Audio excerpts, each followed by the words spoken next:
Hi, welcome everybody. My name is Karina Hagen.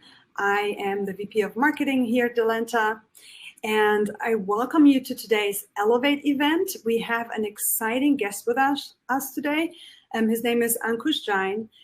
He is a principles-based coach, an author, a podcast host, and a public speaker based in the UK with clients all over the globe.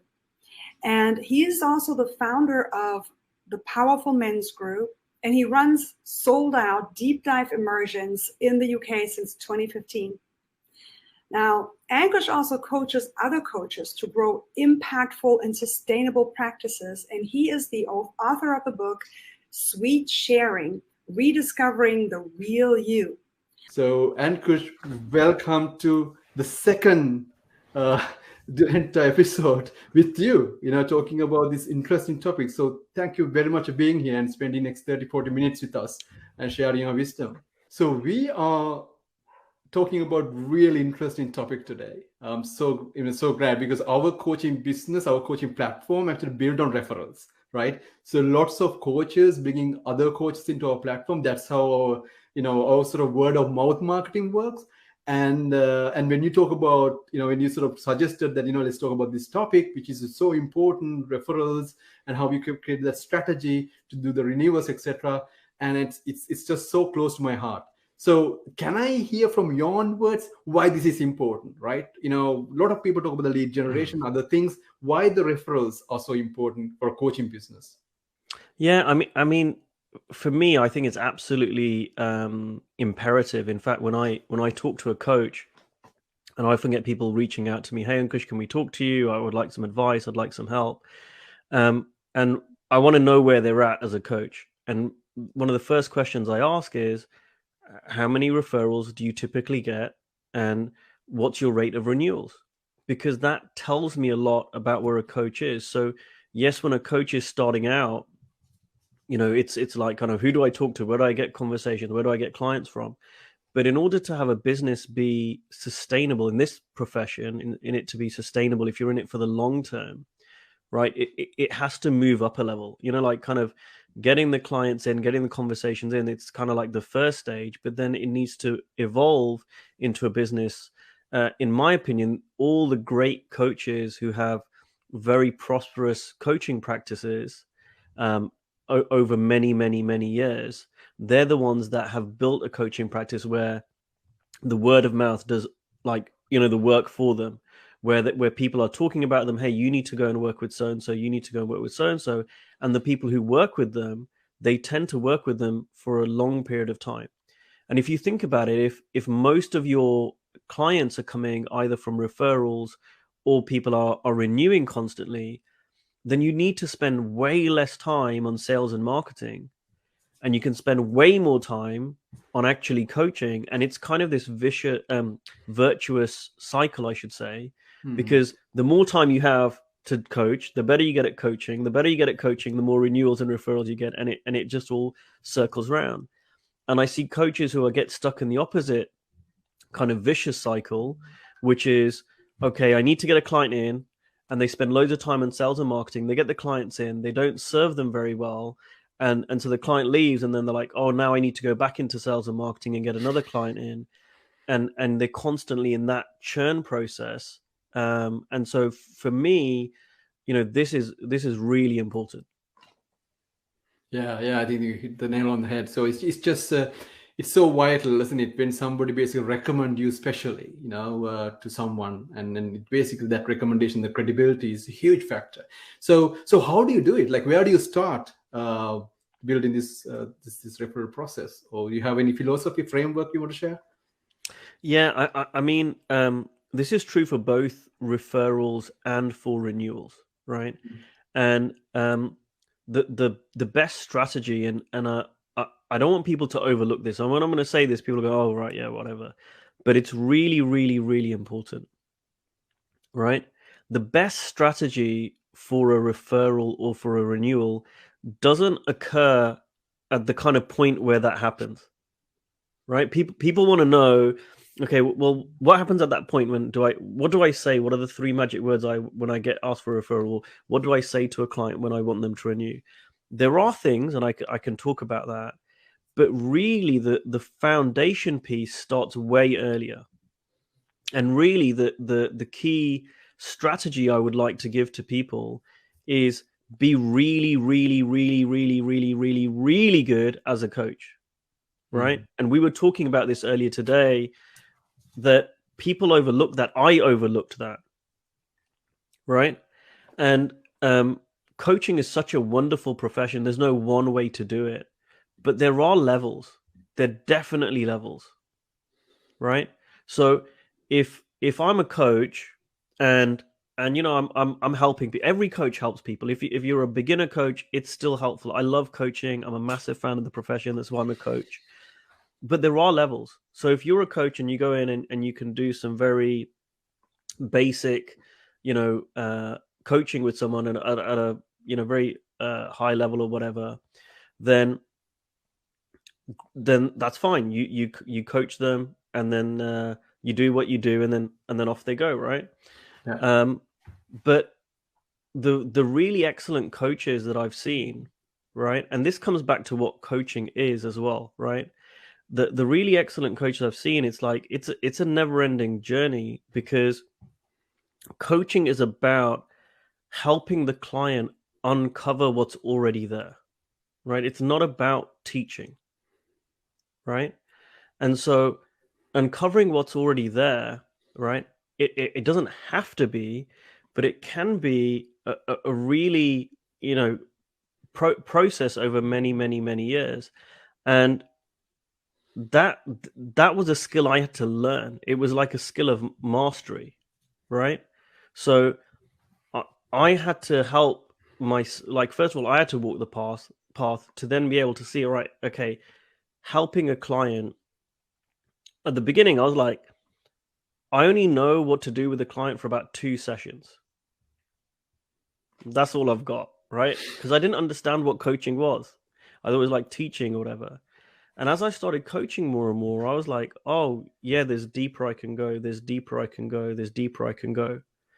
And I found that the deeper I went with the client, the deeper there was to go, right? There was no end. And that's the same with me. And I can see here, we've got a comment from someone in the audience about, Yeah. you know, and it's true. Some coaching schools say long-term client is a failure, right? And I get that. It's not about making someone dependent on you, right? It's not about renewals and especially renewals. It's not about having the client be dependent on you, not at all. It's about the client saying, I don't want this process to stop, right? It's about the process, not the coach, right? Because you're going through the different levels, isn't it, as you go through the process, hopefully. Right. So what I bring to my coach, and I've been coached for years. My current coach I've been working with for over 7 years. I'm not bringing the same thing to him now that I was 7 years ago. And I got, when I first hired him, it was for 6 months, and I got that. I got like what I wanted for 6 months. But what happened is, at the end of the 6 months, I was like, oh, I see more now that's possible for me, right? And he saw more. And so I went, right, let's go for another 6 months. And then I got to the end of that 6 months, and I was like, oh, I've got again what I paid for. But now I see that, oh, there's another place I can go to, which I didn't even see was possible. Right? So let's work together for a year now. And so and every time, like it kind of was like driving in the fog, right? I could see I need to go. That's the next bit of my journey I want to go on. And when I'd get there, I was like, oh, now I want to go to the next stage. And it doesn't have to be, right? This isn't about forcing anyone to renew. This isn't about forcing people to refer or whatever. But it's seeing that process, right? And I really got this a few years ago when I realized, and I was like, oh, I'm not paying my coach to give me something, right? I'm not paying for that. I'm paying for this service, which is called coaching, which there's no end point to that, right? It's like, in some ways it's similar to a personal trainer, right? Right. If I go to a personal trainer, there's no end point to exercise, right? And if I get to a certain checkpoint, if I get to a certain whatever with a personal trainer, there's always further I can go. Now I don't have to. I can stop, right? And this isn't about the personal trainer trying to convince someone. It's not about a coach trying to convince someone. But it's about it's not like a personal trainer goes, hey, if I tell him all the exercises to do, he's going to leave, because it's not about the information, right? It's about what occurs when the two people are together. Yeah. Right. Yeah. So that's interesting, right? So that's a journey of you basically sort of building that, the adding the value to those coaching, your clients, and building a relationship and all that. So how do you ask for coaching, referral? Like, do you go and ask? What is your process for that? Yeah, I typically don't, right? So now I know people love tips and tricks, so I do too. So I will give a little how-to, but before I give the how-to, I want to say that I don't typically ask for referrals, right? Again, that's what I'm saying. It's like that's at the end of the journey, if you like, right? And so if you're relying on asking for referrals, then that and I used to do that. It wasn't that effective, and I thought, well, I need to ask in a better way, right? I need to ask it in a better way, but instead, what shifted for me was when I got better at creating impact and helping my clients have transformation and deeper transformation, right? Referrals started to come in. In fact, I'll tell you, I spoke to a client many years ago, and I said, hey, I love working with you. Is there anyone else, like you that I could help? And he went, no, there's no one. And I went, really? And he went, yeah, no, there's no one. I don't know. If I know anyone, I'll let you know. Right. A year later, he came back with a referral, and he said, I know this guy. He would be really good. And I think the thing that changed wasn't that, and that this guy was someone he knew a year earlier. But what had changed wasn't that I was asking in a different way. I didn't ask him again. But what changed was that the impact I was having on him had it had increased. It'd gone further and further, right? And the thing is, I believe people really want to help other people, right? So if I know someone who's a really amazing, I don't know, painter and decorator, right? I'm going to tell people locally, hey, you know what? I have this guy here, and he was amazing, right? Because if the quality is so good, I mean, I do that all the time. If I find someone really excellent at what they do, I'll recommend them, right? That's true in any profession, and the same is true in coaching. Now, I will give a little how-to, like I said. So, one thing that I find, because I always love coming from service, I love coming from helping people, is the best way I found for a referral is to say, and I did this, I've done this before, is to say to my clients, if there's anyone in your world who could benefit from a conversation or two with me, right, I'm happy for you to gift that to them, right? So rather than saying, hey, can you give me a referral? It's like, can I give you more service? Can I give something to you to help someone else? And I found that when I've done that, that has been really appreciated by my clients, because they might have someone in their life, a business colleague, a best friend, a sibling who's going through a challenge that I could help them with. And they appreciate that. So one, they appreciate it, and it strengthens my relationship with them. But two, the person that I'm now speaking to, right? It's a no pressure sales environment, and this is really important. It's not a bait and switch. I'm not trying to get someone on the phone to then high pressure them into coaching. I'm just there to give them a great experience. True. Right.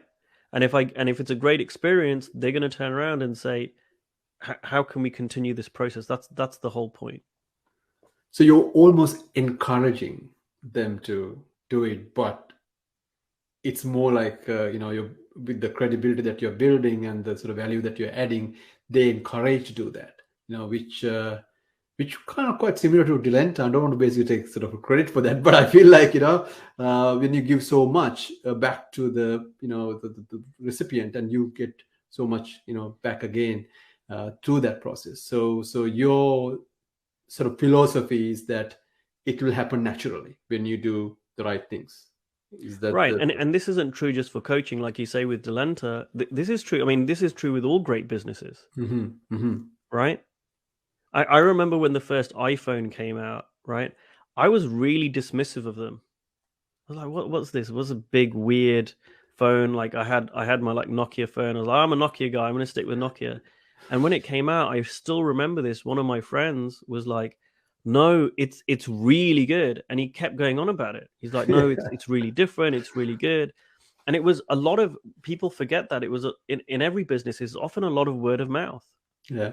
Right. It's the same with the movie business, right? If a film is really good or a book is really good or something, people will talk about it. And it's the same thing with our coaching. Yeah. Right. Yeah. It's a people business, isn't it? It's a human sort of, directly connected to the human nature of, of what you're doing. So, so you sort of, I know you sort of touch base on a little bit on the tips, but what else? Like there should be something more than that, right? Yeah. So how can you be better? Like how can you build that credibility? So there may be some things that I think you did not cover. Yes, there's three things, right? So I knew you were going to ask me this, right? So like, because it can sound a little bit blasé, like just be a better coach, right? Well, how do you do that? How do you become a better coach? And there's three things that I've written down, right? That's really important, right? One, studying, right? So, like I've got people in my family, probably you have too, I don't want to say anything. Right, we've both got people in our family who are doctors, right? Probably Asian background, right? Happens. Right. And the thing is with doctors, they study really, really, really hard to get qualified as doctors. But what I found with the doctors that I know is they don't ever stop. Right, they continue studying. True. So it's kind of like 5 or 6 or 7 years at medical school is just to get them out, as a kind of very junior doctor to start. But it's like they never stop studying, and even now, like if we look at what's happened in the world recently, like with COVID, a lot of doctors, a lot of kind of general practitioners or family doctors, whatever, they're evolving their understanding of COVID as things have evolved. Before it was like, oh, it's we need to wash our hands a lot, and that's really important. And then afterwards, it was like, no, it seems to transmit more through airborne means, and ventilation is more important. And in a year's time, they'll probably understand something different. So there's constant learning. And so with coaches, I often see coaches who say, well, I've got my qualification. I did this, right? I did that course, and they stop. And again, if you stop that, you stop your development. But if you want to get to a level of mastery where you are going to be flooded with renewals and referrals, True. It requires studying like doctors do, like other professionals do, right? And that can be books, it can be audios, it can be videos, whatever it is. And I'm not preaching any kind of particular coaching, but there's so much out there. And the time that we spend in a deliberate way on studying is really important, right? The second thing is coach. And this again sounds really obvious, but if you're coaching, for an hour a week versus you're coaching for 20 hours a week, there's a difference. The person who's coaching for 20 hours a week, as long as they're doing it in an open way, right, they're going to grow as a coach. It's like an element of the 10,000 hours rule is 10,000 hours, right?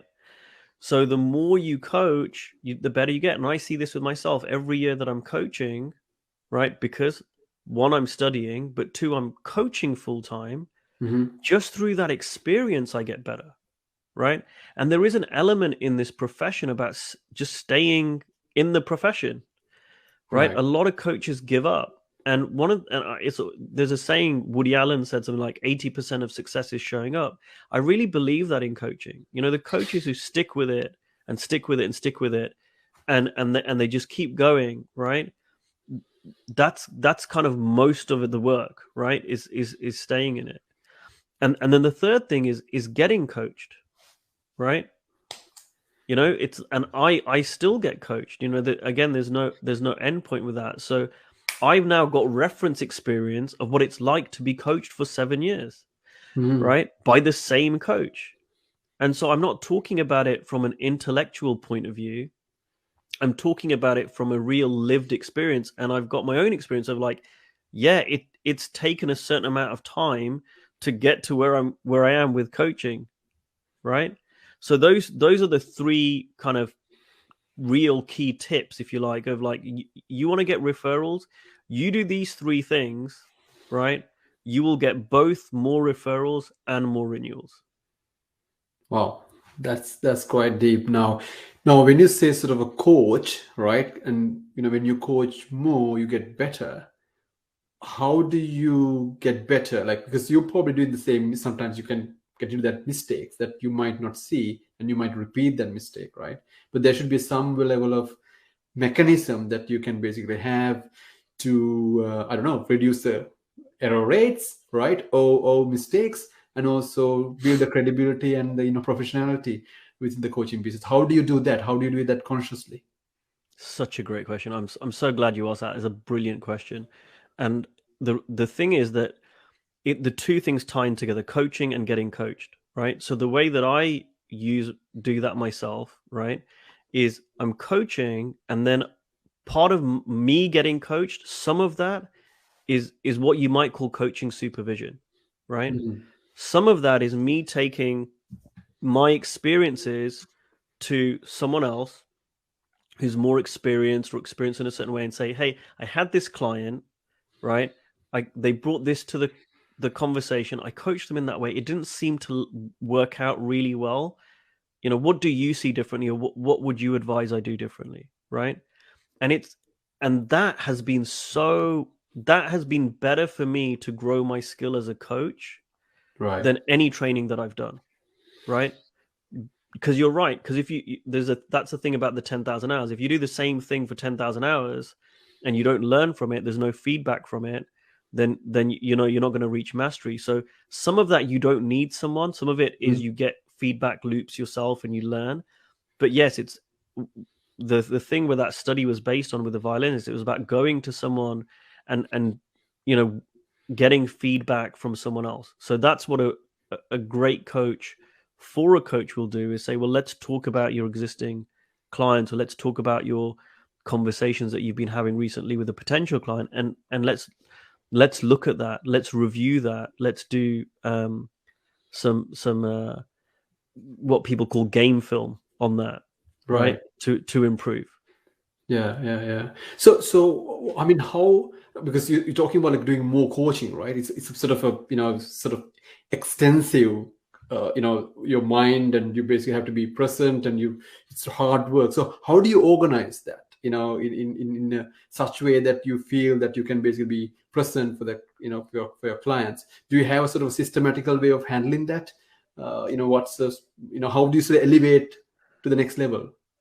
Yeah, I mean, that's a great question, and it's different for different people, right? So I'm aware that this webinar is for every kind of coach. So for me personally, I've really gone deep into the work of the three principles, and the deeper I've gone into that work, the more present I tend to be. For other coaches, it's meditation, or to really get present, and also it's about creating your own systems as well, right? And I think that's really, really important, because what I don't want people to take from this webinar is, okay, like, here's the 3-step approach that Ankush does, so I need to do exactly this 3-step approach, because this is such a great profession. It's so creative and open. You get to put your own spin on it, right? No one needs to do it. And even my coaches and mentors, I take bits from them, and then I just create my own thing from it. And originally, I know that was really annoying to me or frustrating. I was like, oh, just tell me what to do, right? But I saw very quickly, actually, it was better to create my own system, right? So for some people, they choose to go down the road of like, giving incentives. Hey, if you refer a client to me, I'll give you a kickback. I know a coach who does that. He does it very well. People that refer clients to him get maybe $1,000 or something, right? He likes doing that. It works well for him, and he's tested it out for years. Great. I tested that out when I started coaching, and what I found was for me, my clients, they didn't want money. It wasn't that I wasn't prepared to. They didn't want it. They went, this is so profound an experience that they go, we don't want money to be involved, right? So and I got where they were coming from, and I was like, great, right? So my system is different. Now, one of the things that I do, which I would offer to people as something to consider is, when I think someone asked what are the biggest mistakes, right? So this is kind of tying into that, is that when someone gives you a referral, right? People ignore the referrer and go straight to the referral. And the most important person in that relationship is the referrer. So if I say to you, hey, or you say to me, hey, Ankush, I've got a great client for you. We've met them through the Delenta platform, blah, blah. If I go, great, what's the email address or whatever, and get them to call me, that's even worse, and I ignore you, it's very unlikely the person's going to become a client. The most important person in that relationship is you. And that's a mistake people make. So I want to go to you and I want to gather as much information as I can from you first. All right. Okay. Tell me about this person. Why is it that you think I would be a good coach for them? Right. How do you think I can help them? What do you admire about this person? I want to find out as much as I can from you about that. And I also want to let you know. So let's say I connect with the person and they're not a good client for me. I want to let you know, right? Mm-hmm. Because it's in both of our interests. I'm going to say, Sam, thank you so much for the referral. This person wasn't really a good client for me. I'm just letting you know we had a great conversation. I've actually referred them to someone else who I think would be much better for them, or I've suggested they do some other stuff first before getting a coach, right? And it's useful for me to let you know that, because the worst thing is, as a referrer, because I love referring people to, and I'm not just talking about coaching. Like I said, if I have a great gardener, I'm going to tell everyone, or whatever. Like if I see great work, I love telling people. And so what I want to do is, if I refer someone, I love to know. So like if I say to you, hey Sam, this is a great coffee shop in London, you have to check it out, dude. It's the best, right? Mm-hmm. I'd love to know if you go, hey Ankush, I went there, it was fantastic, right? Mm-hmm. Or even if you went, Ankush, I went there, it's closed down. I want to know, right? I want to have that interaction. So I'd say the number one mistake that people make is forgetting that. But the second thing, right, which is, let's say you refer someone to me and we have a good conversation and they sign up, right?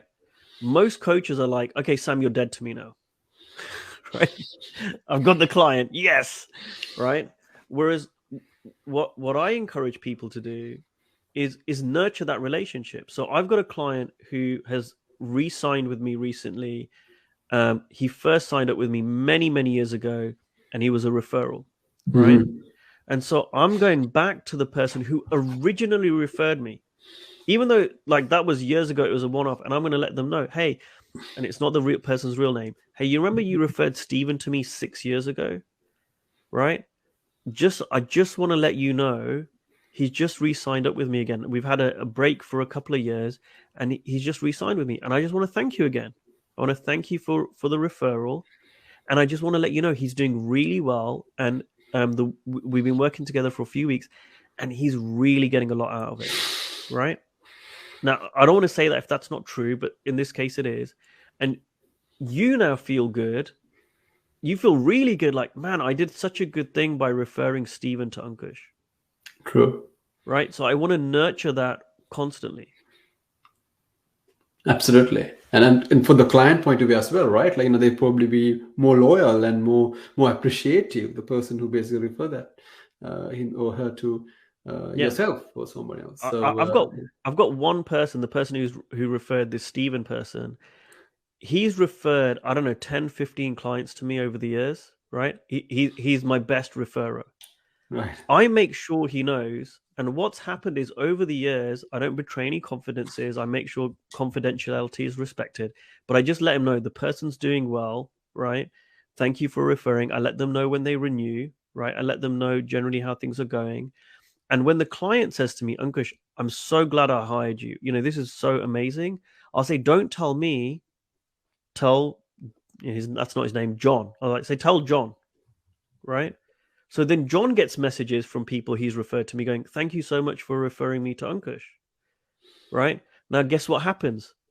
The longer this goes on, John is more and more and more happy to refer more clients to me, right? Because when we refer, what do we want? We want the person we're referring to feel good about it and be happy about it. And we want the person that's being referred to go, yeah, thank you. That was an amazing suggestion.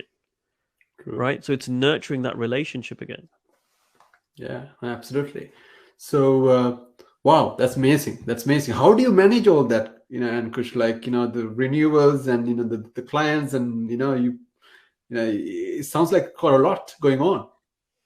Well, it is and it isn't. So because I'm not spending tons of time on sales and marketing, I have way more time to do this other stuff, right?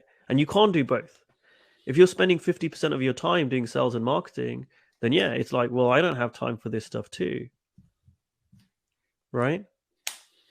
But it's really not that much. That's the other thing. It sounds like a lot, but it really isn't that much. And it's about being deliberate about it. I've also seen we've got another comment that from Hannah saying I would add to the study piece that it's not necessary to pay endlessly for training programs. You're right, and I want to expand on this. By study, I mean study means study, right? Mm-hmm. It could be a training program, but it could be literally a book. I don't know any coach who's at the mastery level of coaching. I don't know any coach who makes 7 figures, right? And you may not want to make 7 figures, but I don't know any coach who makes 7 figures a year coaching who doesn't extensively read. It's like, and that's just part of it, right? And again, it's in other professions, it's just part of the thing. Is like, if you were a lawyer and you were assigned some case studies, you wouldn't turn around and say, hey, have you got the Hollywood version of this case law? Is there a Netflix movie about this thing? No, it's read the books. And so that's part of it, right? Like, and I've seen the benefit of that. And that's also true, by the way, for CEOs. Like they say, the average CEO reads something like 20, 25 books a year or something, right? So, yeah. And I mean, this isn't even, controversial, in so many professions. You ask people who are really at the top of the game, Warren Buffett, for example, right? It's like, read. So studying can be not about just programs. It can be reading. I mean, TED Talks, it's thousands of them. There's this. It's not like we're struggling to find content to delve into, but it's about being deliberate about it and doing that on a regular basis. Absolutely. So I think our Q&A is officially open. So anyone who has questions, please post to what are the social media channel that you're using. I can see a few questions coming through. Great question. Karina, any questions that we got from from our community. It was, I mean, yeah, like, while the questions comes through. So, Ankush, what is the most important bit? Like, I know you basically mentioned about 3 points, right? But there's a message I can hear that you keep mentioning is get better, read, get coached, do more coaching and all that. But, you think that's a sort of a recipe for the success? It's just get better. Yeah, and it's so simple, people ignore it. Right? It's almost too simple. And I think we were talking about this, their levels, right? Like when I started coaching, what I thought a really, really, really great coach looked like, I had no idea. It was like way, way, way more than that. And some people may know my coach. My coach is a guy called Steve Chandler. I've been working with him for 7 years. 7 years ago, when I hired him, he was known as the godfather of coaching. He'd written, dozens of books. And I was thinking, what has this guy got left to learn? And I've been amazed working with him how much the guy, even now, the guy's retired or virtually retired. And even now, I'm amazed at how much he does to keep developing himself. Amazing. So, hey, we got a few questions, Ankush. You want to go through quickly? So, first one from Jenny. So, thank you very much, Jenny, for asking the question. How did you get your first 2 clients? And also, there's a similar question from is it Kathy? How did you get your first client? Right. So, yeah. Well, yeah. Funny, these stories will be in my new book, which I'm writing about my journey into coaching. But they just came from showing up. They actually came from not trying to get a client, right? And there's a huge lesson in that. So my first client was a friend of mine. I was on the first weekend of my coach training. I didn't live in London at the time, so we went up for dinner. And he said, "Oh, so what are you doing in London?" I'm like, "Oh, I'm doing this coach training." And he goes, "What are you learning?" And I coached him on the back of a napkin for 20 minutes, right? And he was like, "Wow!" And he went, "I want to pay you," and he just put £50 down, right? And I was like, "What?" And I was like, "No," and I thought he was just being nice. And I remember I went back to him years later and I went, "Come on, that was just you being a really nice friend, right?" And he went, "No." He goes, I was serious. That was really helpful." Right? That was my first client. My second client, I'm talking about paid clients. My second client was a young lady I met at a networking event from my old university, and I was an alumni, and so we were just talking, and she was like, "Oh, I want to get into this field," and I said, "Oh, my friend works in that field," and I said, "You want me to connect you?" And she said, "Yeah." So I just connected her, just as a normal person, at this. That's what you do at networking events. And she went, "Thank you so much. Is there anything I can do for you?" And I went, "Well, actually, I've started coaching. Can I practice on you?" And she went, "Yeah." And so I gave her 2 coaching sessions. And at the end of the 2 sessions, she was like, "That was so helpful. I really want to pay you. Can I give you £100 for the last 2 sessions?" And I went, "Okay." Right. And that's how my first 2 clients were created. And again, it comes back to the same thing. It's like if what you're doing is valuable, people will want to pay. Very powerful. Oh, thank you for sharing 2 stories. That's amazing. So Ravi Jain, hey Ravi.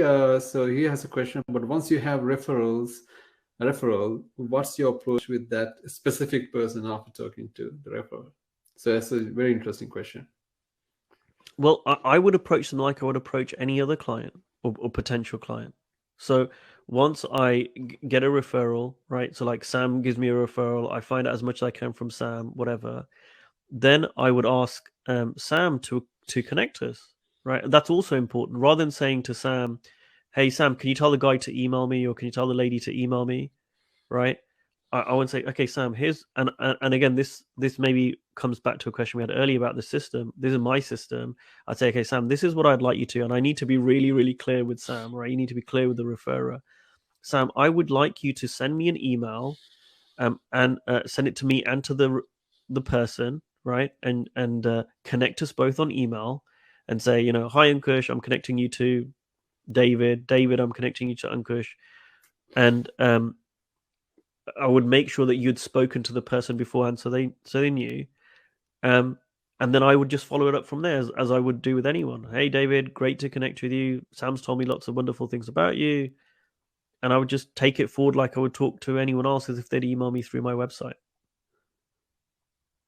Yeah. So, I mean, that's where I was more like thinking, you know, almost, you know, even though you started with this sort of, you know, back of a napkin and, you know, all these discussions, do you think having the professional outset or setup would help people to sort of have paid clients, you know, to show that, you know, hey, you're showing up as a more professional coach and having the system in place?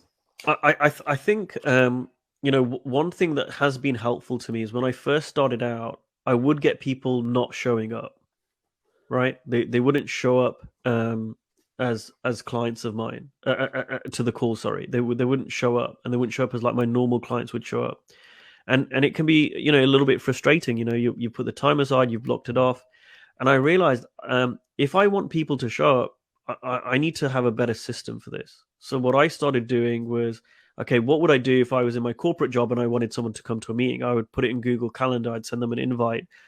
You know, I would treat it differently myself, and that started working better. And then a couple of years ago, when I started working with you guys and signed up to Delenta, I mean, you know, you don't have anyone not show up because you send them, you know, half a dozen emails to remind them of the session, right? But it's true. There's no way for them to forget, right? So you know, this is what I'm kind of talking about. It's the whole life cycle.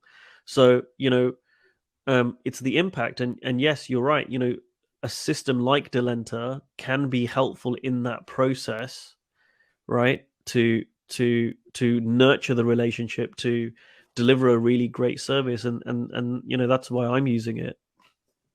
Absolutely, because I see most of the coaches basically start telling us this, giving us feedback. Hey, we have a system in place. The client think that this is not just a Zoom call.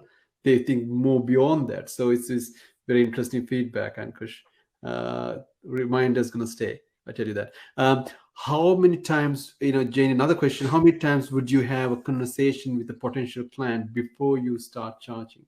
Ooh. Yeah. So this is one of those things, right? It depends. Right? It depends. So yes, you don't want to be talking to someone for 6 months before they pay you, generally, right? Although I have had clients sign up with me after 4 years, right? So there's no right or wrong, but in essence, what has to happen is the needle needs to move. And coaches, once you've been coaching for a while, you know what this means. You know that something changes in the client enough that they want to keep the process going. And before that, it can be good, it can be impactful, but there's a certain point, and every coach kind of works out what it is. Like, I know when I've spoken to someone, I'm like, yeah, that's been a good session, right? Mm-hmm. But then Mm-hmm. it's almost like, could be 2 sessions, could be 3 sessions. At a certain point, you're like, we've really, really hit on something now. Amazing. Yeah. Right. No, these are just like golden nuggets from you. Thank you very much, Ankush. Ankush, it's been amazing, you know, 45 minutes with you, and you know, thank you very much for sharing everything you got, because you're very much transparent when it comes to this discussion. Don't hide anything. I know that. And is there any final thoughts before we leave to share with the audience?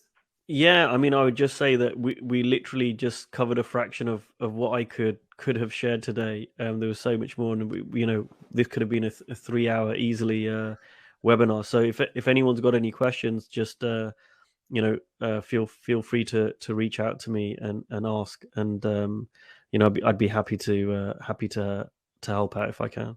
How do they find you? I know that a lot of people know about you, I mean, already, but in case if they want to, you know, contact you, how do they contact you? The best way is probably my website, because I've got all the social media kind of channels on that, because I'm Instagram, Facebook, email, whatever. But my website is the kind of portal for that. So that's Ankush Jain, ANKUSHJAIN.co.uk. and then they can subscribe to my email list. I've got courses. I mean, the whole works. It's all there. You can find out more. Yeah, you might end up in the Delenta platform anyway at the end, I think, as a client or prospect. So, no, Ankush, amazing. Thank you very much for being with us. Again, the people joining from all around the world, thanks a lot for being with us and asking all these questions. Really appreciative. And again, delenta.com, go there and try our platform and be part of our community. And this is a great opportunity for you to basically grow your coaching business. So again, thanks a lot, Ankush, and thank you, everybody, and see you in the next Elevate event. Bye. Good night. Good evening. Morning. When you're back.